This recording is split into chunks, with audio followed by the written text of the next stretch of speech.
Okay, so during my commuting and everything, I did not take as much video as I should have, but here is a picture of me at the Nashville airport, getting ready for the first flight. Um, Everything went well at this point. The flight went off without a hitch. It was a quick and easy flight. This is what I drew on the flight on my tablet. I've been testing out the pencil drawing capabilities of this new tablet that I have, and it actually really surprised me. Here is a picture of the sunset flying from Charlotte to New Bern. Just beautiful sky. Here's me showing how shocked I am by how late I'm getting into New Bern because of all the cancellations and delays to the flights. I seem to have this problem a lot when I fly American Eagle, so I don't know if it's just bad luck on my part or if that's a common trend. But it was a beautiful flight. This part here, when we get between two different layers of clouds, it was so cool. It just felt like a snowy landscape with like full clouds above you. It was so beautiful.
Okay, so hi everybody. I am in a beautiful bread and breakfast in New Bern, North Carolina called the Hannah House.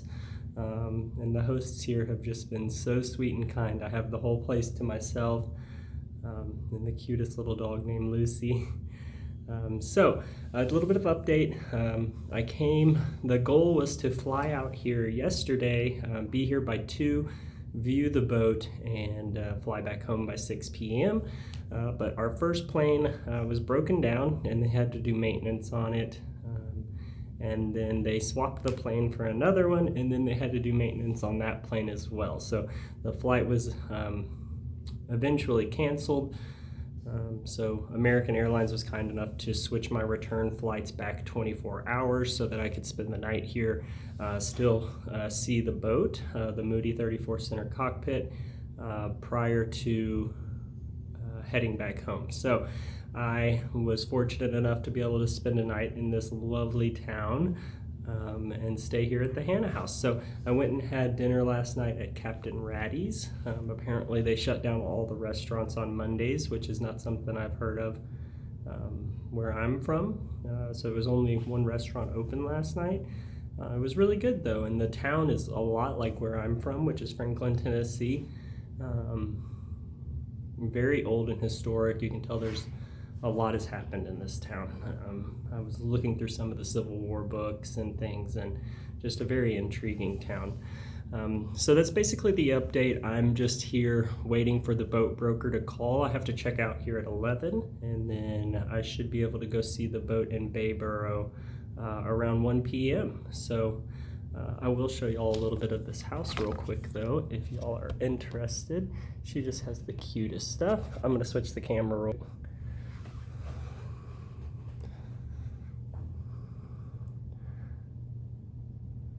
It's just such a cute property. I've been in here reading New Bern history. Lovely sitting room. So yeah, I highly recommend if you're ever in the New Bern area, come check out the Hannah House. It's been great for me. And other than that, I will update everyone as soon as I'm able to view the boat and meet the boat broker. And I think that's about it.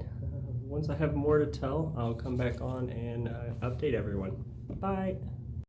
I also feel like a troll today because I was not planning on being here overnight at all. So I didn't bring makeup, I didn't bring a toothbrush, I did not bring a change of clothes. Luckily I brought 2 jackets because it's very cold.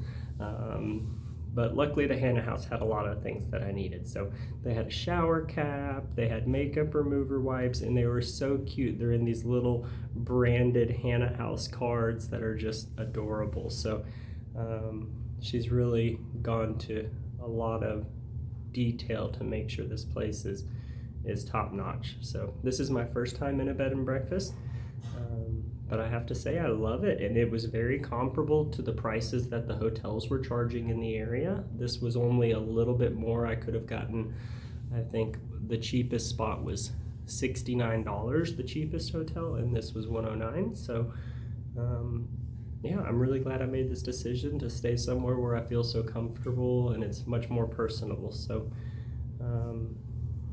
the host here is cooking breakfast for me right now. She has a very extensive menu of great breakfast items.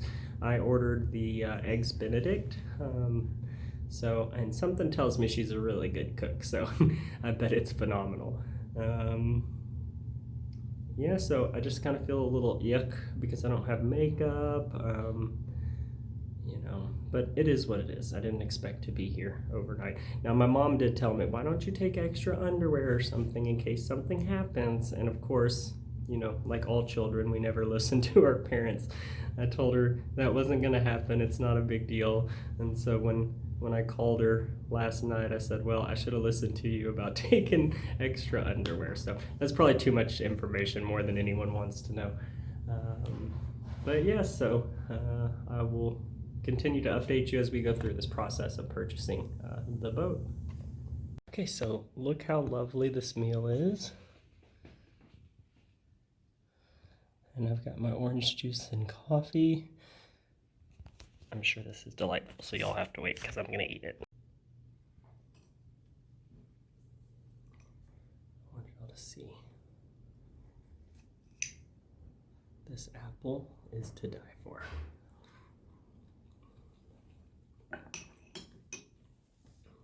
And the orange juice is fresh squeezed.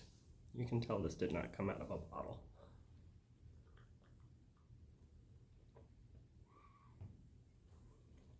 I'll update y'all on the Eggs Benedict soon.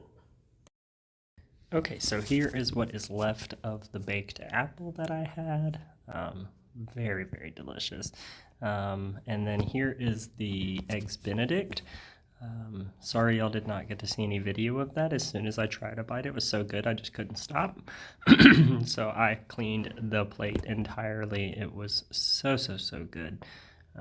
I eat Eggs Benedict at J. Christopher's in Cool Springs all the time, and this was way better than what I get at J. Christopher's. So she might have ruined one of my favorite breakfast meals at J. Christopher. But definitely worth it. It was so good. This was in some of the books here in the bed and breakfast that I'm staying at. I took this picture because look at how overloaded they have this boat. The water line is literally up to the deck, which is pretty crazy. And then here's an old 3-mast schooner that was also in that book. And this photo was taken around 1860, I believe. So very old ship, but beautiful, beautiful boat. Okay, so this is the video showing the initial walkabout.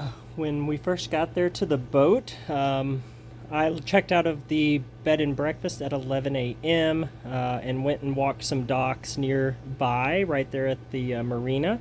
And soon after, Hans came and picked me up, and we drove out to Bayboro. This marina is called Hurricane Hole. And we walked up to the boat, and this is what we saw initially. So the first thing I noticed was the staining on the sides coming from the metal bedded hardware.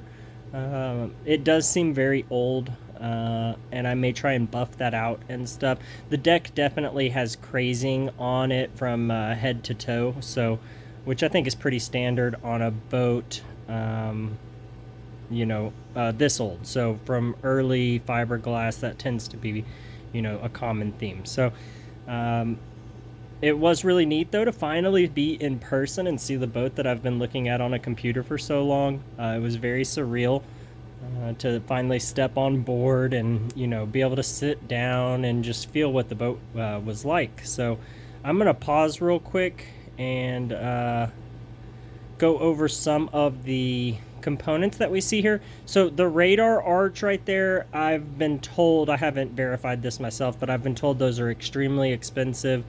Sometimes upwards of $10,000. It has the dinghy davits that raise the dinghy in the back, which is just phenomenal. I don't want my dinghy having to be pulled behind the boat all the time. I also don't want to have to use the boom to raise the dinghy up onto the foredeck all the time. This is just going to be so much easier. I can pull the dinghy right up, lift it straight up, it's secured, and we can take off. It also, I feel like, gives a little extra protection on the rear of the boat there for my pets and stuff. It'll kind of create a barrier that will help. I'm still going to put netting around the entire boat and things like that to protect my animals. They are going to be my absolute top priority. I've also considered getting proximity alarms for them, so if their collar gets more than 30 feet from the sensor in the boat, it will set off an alarm, and I will know that my cat or my dog is off of the boat immediately. So that's there's going to be a lot of ways that I implement safety for my two babies. So you can't see it right here, but up above there is also the radar is there, and we did check it. The radar works. The radar has a working radar screen. The solar panels were working, and so was the wind generator. All the batteries were showing between 12.3 and 12.8 volts. Or actually, it was just underneath 13, both of them in the same spot. So the batteries appear to be in great condition, in working order. The wind generator kicked on multiple times when we toggled it on. And the solar panels were definitely working through the charger and everything to the batteries. So that's all a great sign. Up in the front there of the cockpit over the companionway, you can see 3 instruments. It did have a working wind meter, a ST5000 autopilot, as well as I forget what the one on the far right was now. I'm recording this now that I've gotten back home. And the grill looked to be in okay shape. The inside was not all rusted like a lot of them that you see are. The Traveler and everything seemed to be in really good condition. It has a life sling. It has the fold down ladder. I mean, this boat really is just very well equipped. The only thing that I would prefer it to have is reefing lines and halyards ran aft to the cockpit, and that's something that I can work on and try and make happen. I have no experience with doing work like that, so I will probably partner with someone more experienced than I am at single handing so they can set it up correctly, because I'm sure I would make a lot of changes once I've used it, and I don't want to have to do that. I want to make sure it's right the first time. So those are some things that I want to do. Okay, we're going to keep playing it here. The hull and everything, from what I could see of it, looked to be decent. But we won't really know until we get it up out of the water. I'm considering using Rob Eberly of Oriental and New Bern area. He came highly recommended on the Cruisers Forum. Everyone that I saw on there that spoke about him spoke extremely highly of how he conducted his business. So I did check the mast. It does have a stack pack on the mainsail. The mainsail felt brand new. I mean, it was so crisp and smooth and shiny. It was not soft at all. It felt just absolutely brand new. The roller furling front sail, I don't know if that's a jib or a Genoa or what. I'm just not enough of a sailor to understand yet what that sail is. It didn't seem to be in quite as good of condition, but I did not roll it out, so all I was feeling was the sun protection on the back, or that's visible when it's rolled up or furled. The Bimini and Dodger canvas was literally in perfect condition. It felt just like it should.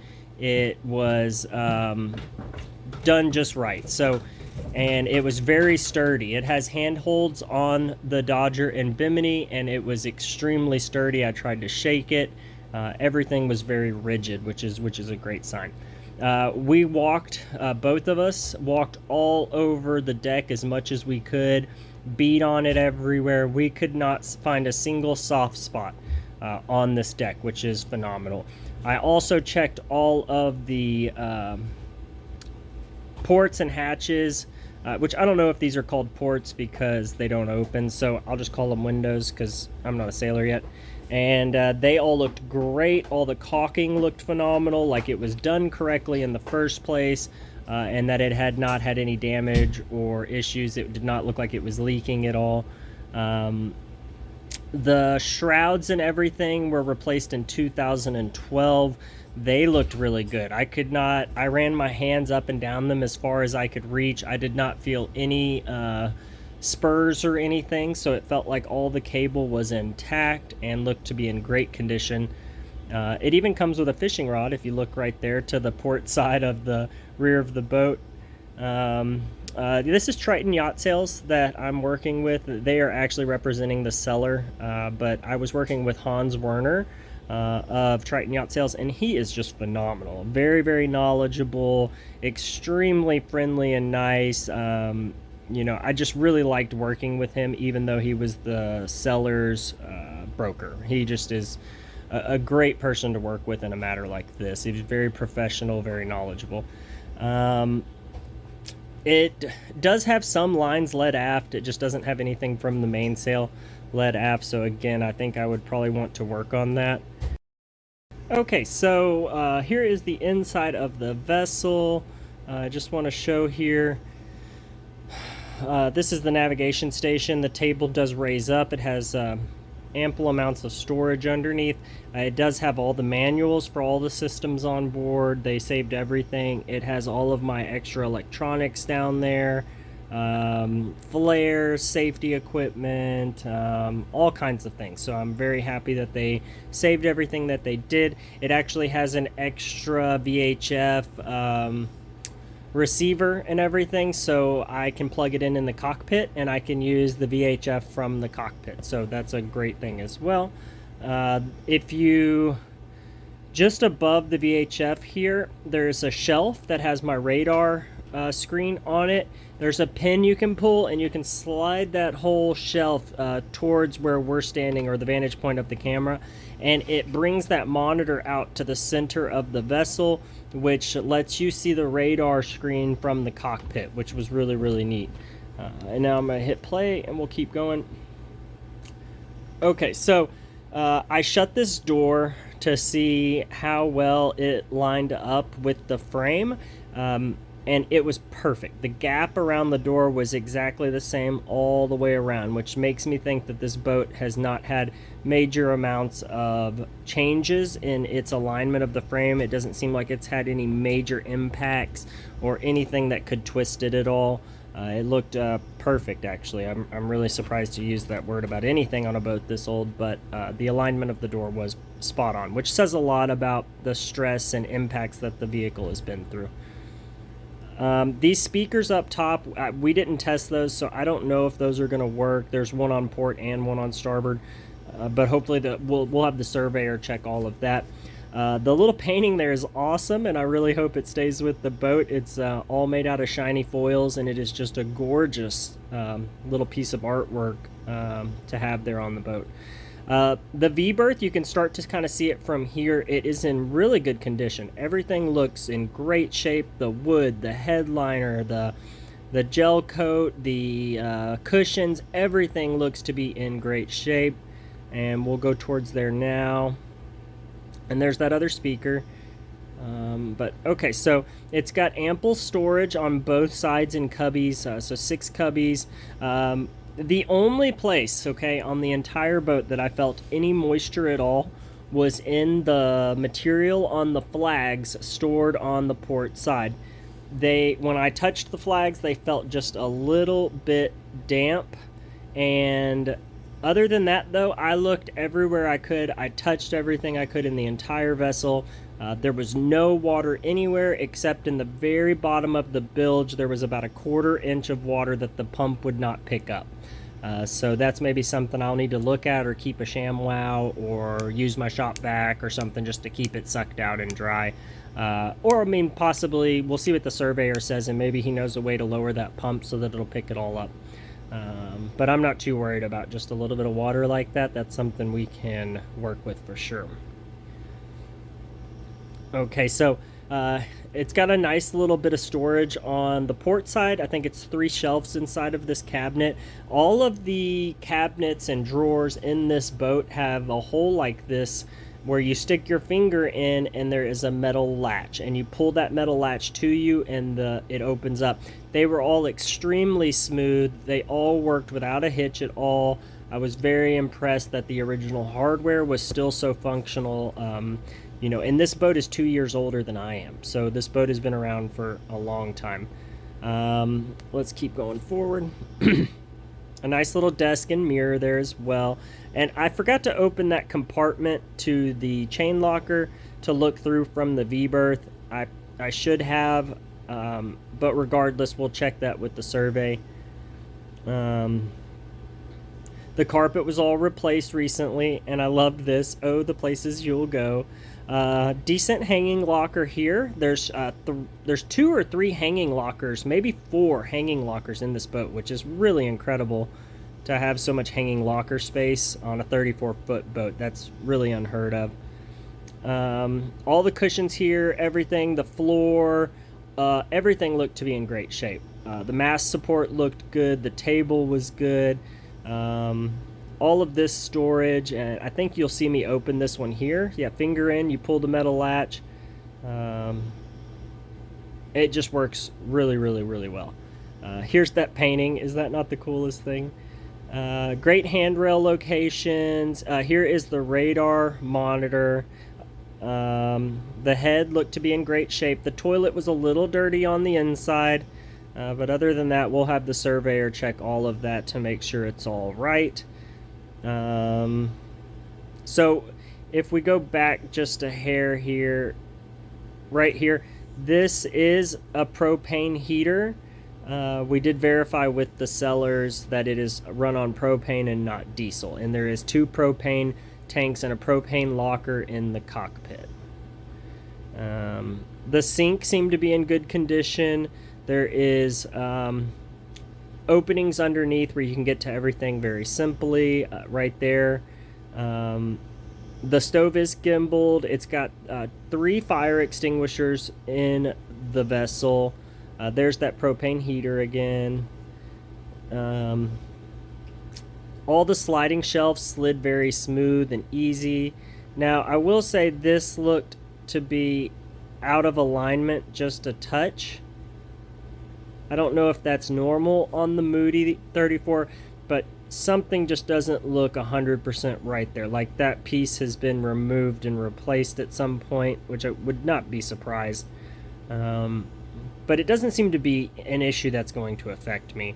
There's no water coming through there or anything like that, so I don't know if that's an issue or not, but it doesn't seem to be.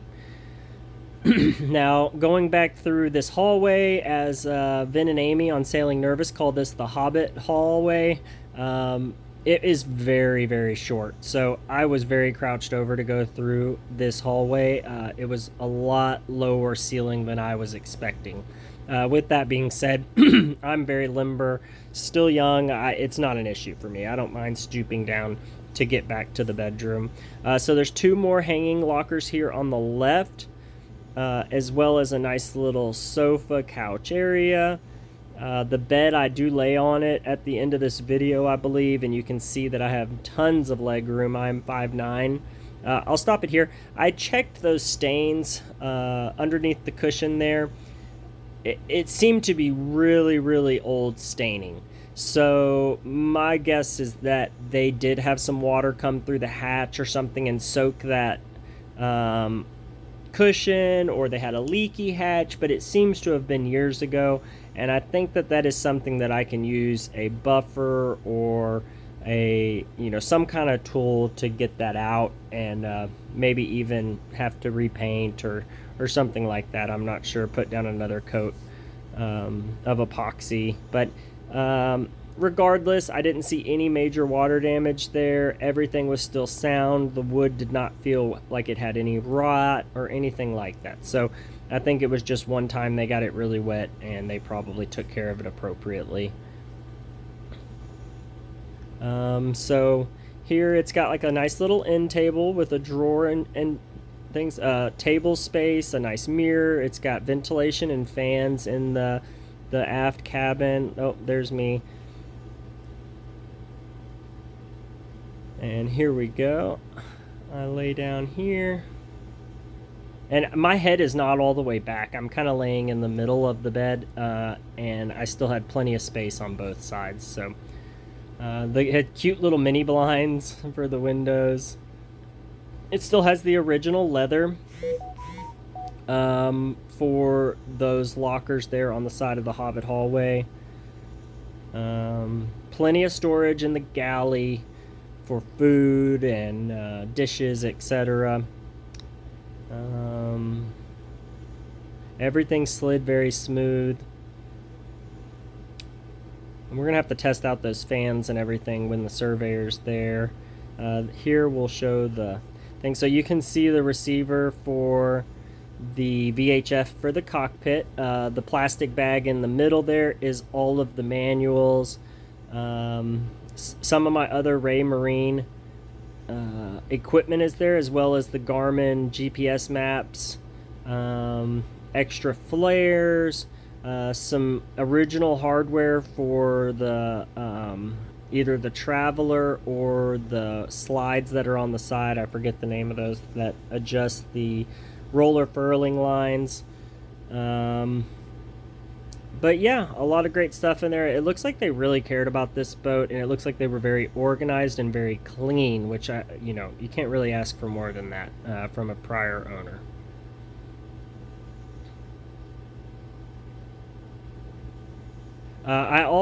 This was not even in the listing. I happened to look under here and told the broker that this has a water maker.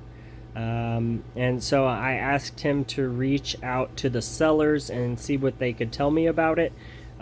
He did reach out to them, and they said that it was recently serviced and had a new membrane installed, and it was also pickled correctly. So anyone that's watching this that maybe doesn't know what pickling is, it's stabilizing the filter and everything so that it doesn't get clogged up. It's a way to extend the life of it if you're not going to be using it regularly to flush anything out and through the membranes. So very excited about this. That is not a cheap upgrade. It's thousands of dollars for one of these.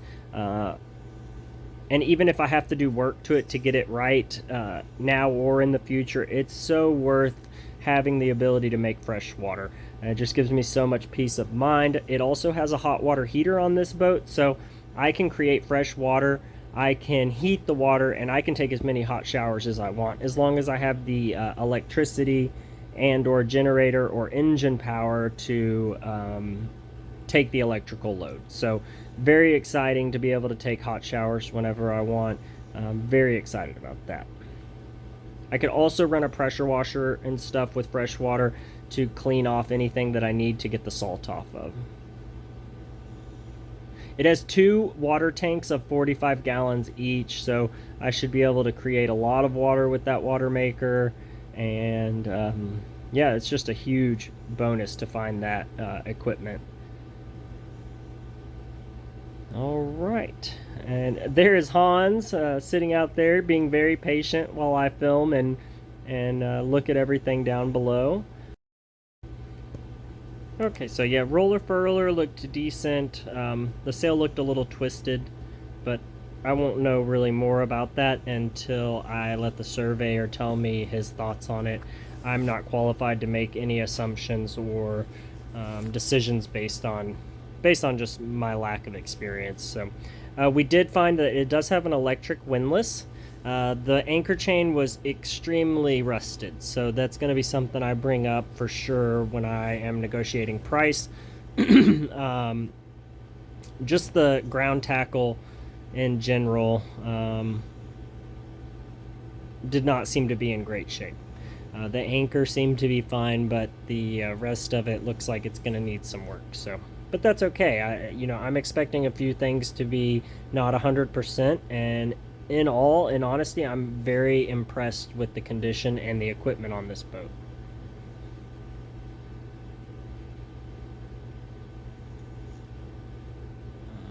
The lifelines and stanchions seem to be in good shape. I don't know if this front hatch there is frosted or if it's cracked. It just looks different than the other ones. That's something I'll need to recheck when I get back out there with the surveyor and see. Whoops. And okay. So the shrouds, like I said, seem to be in great condition. All the handrails were very sturdy. It has self-tailing winches already that felt really, really good. They were very smooth to click. And here we go, yep. And it's the Lamar brand, if I'm saying that correctly, which I see a lot of sailors use, so I'm thinking those are a really good brand. There was the diesel and the human waste spots, and they were in good condition. Also, in the cockpit where we were just looking, the foam was very, very stiff, which was really good. It seemed like it was really high quality foam in the cockpit. The cushions were a little bit stained and stuff, but I'm just not even going to worry about that. Alright, so this shows the radar arch with the radar, solar panels, and wind generator. And again, we did see those working while we were there. The batteries were fully charged. It was not plugged into shore power, at least when I got there. I guess they could have plugged it in before, but I'm not sure. It has fender holders to get my fenders up off the sides or not up on the deck while we're underway. It has these little solar ventilation covers on all of the hatches. At least that's what I think they are, is ventilation. Again, I am not experienced enough with boats like this to know for sure. The mast looked like it was in pretty decent shape. It's a Reef 1, I believe, is what it's called, or if that's just marking where you do your first reef, I'm not sure. Again, I'm not a sailor. I got a lot to learn. But yeah, it looked to be in decent shape. The canvas on the Bimini and Dodger was in great shape. I was so impressed. And then here's the other winch. It does click and lock appropriately, very smooth. That's the water input there. But yeah, you can see the canvas on that Dodger and Bimini is just phenomenal. The wind generator's in good shape and working correctly. Overall, I was really impressed with the upper area of the boat, other than the crazing and the stains. Everything else was great. Like I said, no soft spots. Just seemed to be incredibly structurally sound. The handrails on the Dodger were so rigid and sturdy. Just very, very impressed with this boat. I really struggled to find anything wrong, which I was not expecting. Okay, so back home, like I said earlier in the video, I had a whole night to sleep on it and really think about what I saw while I was there, and I have decided to move forward and make an offer. So I am thinking about offering $37,000. It is listed at $39,900, just because honestly it really is equipped so well, and they did such a good job of taking care of the boat that I don't want to go so low that it insults them you know that people really fall in love with their boats. And so, I'm sorry if y'all can hear Apache snoring. Apache, do you have to lay right next to the computer? So yes, I'm thinking about offering 37,000, and we'll see what they think of that. But yes, I just wanted to update everyone and let them know that I am going forward with this purchase. I'm very happy with what I saw with the boat. So now I've got to reach out to the marina there and see if they can haul me out on the same day that I want to schedule my surveyor for. And all of that, of course, is after we come to a negotiated and agreed upon price with through the broker with the owners. So today, here in just a little bit, I am going to send that offer over, and stop it, Mittens. And yeah, so then we'll go from there. But I'm very excited. It looks like the surveyors in that area are booked out 2 to 3 weeks. So we're looking at maybe moving on to the boat around Christmas time. So it's moving very quickly. I'm very excited, and I will keep y'all updated the entire way. Bye.